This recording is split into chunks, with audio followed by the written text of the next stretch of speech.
Ani ay dakong isda nga napadpad sa mabaw nga bahin sa dagat sa barangay Maya sa lungsod sa Daan Bantayan kaginihang buntag.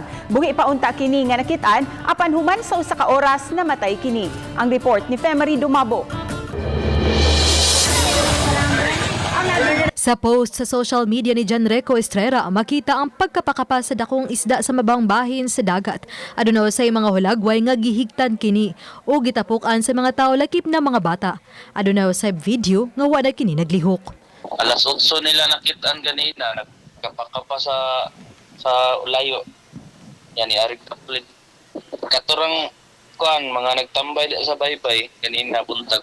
Gilang isda nga mula-mula o sunfish. Matod ni Estrera og bisan sa Municipal Agriculture Officer sa Daan Bantayan nga unang higayon kini nga may isdang sunfish nga napadpad sa ilang dapit.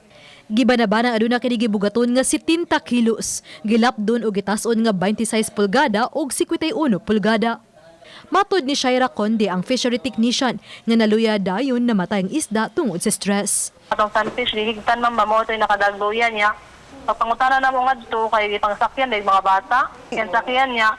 Pagkuhan kay ilang, yatong laod, ilang ibalik ko no ka ng ato sa laod man ba. Di naman mo kuhan man, balik sa ato sa panapon, bagag sa nasad. Gilubong ang maong isda, ang sunfish o sa ka-endangered species.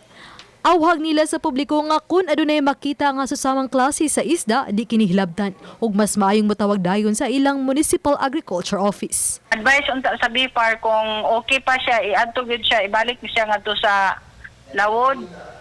Uban ni Cleofer Lumayag. Ako si Femery Dumabo. Balitang Bisdak.